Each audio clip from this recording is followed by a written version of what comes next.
For over 100 years, scientists have studied and defined viruses as an infective agent that consists of genetic information in a protein coat that are able to multiply only within the living cells of a host.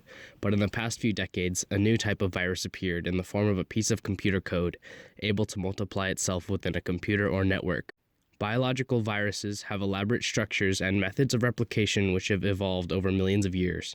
Computer viruses have only existed for a few decades, yet are already complex enough to emulate some of the structures and methods that took millions of years for biological viruses to achieve. Viruses are very diverse and display many different shapes, sizes, and structures. The basic structure of every virus is made up of a genetic information molecule in the form of single-stranded and double-stranded RNA, or single-stranded and double-stranded DNA, and a protein layer or capsid that protects the genetic molecule. The genetic information inside of the virus is what it uses to control the host cell once the virus has made its way inside.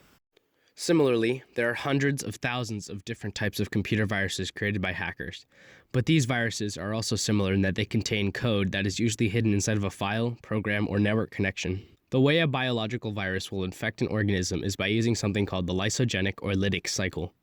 The lysogenic or lytic cycle is the process in which a virus will go through in order to infect, reproduce, and conquer. The first step of the cycle is entry. During the entry phase, the virus manipulates its way through the cell membrane through the transportation proteins located in the cell membrane and enters the inside of the cell. The virus does this by using viral spikes located on the outside of the virus to trick the cell's receptors in the cell membrane into thinking that the virus is a nutrient that the cell needs, so it lets it in. During this process, the capsid can either stay on the outside of the cell or be absorbed with the nucleic acid inside of the cell. Also, depending on the type of virus, the virus will forcefully inject its nucleic acid inside of the cell. Just like the biological virus appears in many different forms with different structures to infect a host cell, computer viruses will appear in many different forms such as download links, infected files, email attachments, or infected USB drives. Once a virus has been able to penetrate the cell or the computer, it will prepare for the most important part of the viral life cycle: replication. A biological virus will, after being absorbed into the cell, make its way to the nucleus, where it will insert its nucleic acid into the DNA.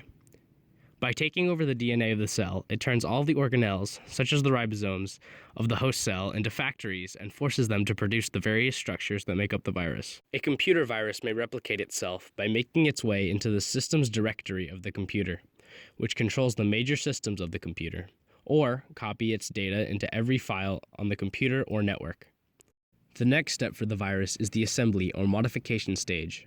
Sometimes during this stage, viruses will stay dormant and won't activate until a trigger occurs, such as a weakened immune system. During this stage, the biological virus will take the parts created by the host cell and assemble them to create new copies of the virus that are packaged and ready to be sent to infect other cells. Modern computer viruses have just begun to demonstrate techniques to self-modify and randomize their code and that of their offspring to maximize its unpredictability and package itself in new ways to infect other systems. Finally, the virus goes through the last stage of the cycle, which is called the release stage. Biological viruses will end the cycle by producing so many copies of the virus that they are either forced out of the cell peacefully through the Golgi apparatus to create more viruses, or by breaking or lysing the cell and letting the new virus copies roam until each of the new copies are either killed off or find new host cells to start the cycle over again. Computer viruses release by leaving the host computer, either through infected share files or emails, or even just by connecting to other computers over internal networks or the internet. Over the years, several different countermeasures for viruses have been developed. Organisms have developed immune systems with phagocytes, NK cells, T and B cells, and antibodies. Phagocytes are white blood cells that will attack any unknown viruses without knowing exactly what type of virus it is. Humans have developed vaccines and antiviral medications that can help our antiviral immune systems combat a viral invasion. Computers can be loaded with antivirus software that will have an updated list of viral computer code strands and file types, similar to the way that human antibodies recognize biological virus types. In addition, computer scientists are beginning to utilize something called heuristics, which is similar to the way that phagocytes work, blocking or attacking computer viruses without knowing exactly what the virus is, just by learning bad or unusual behaviors. NK cells, or natural killer cells, T and B cells, and antibodies are all different parts of the immune system that corner and isolate infected cells and don't let them live to infect more cells.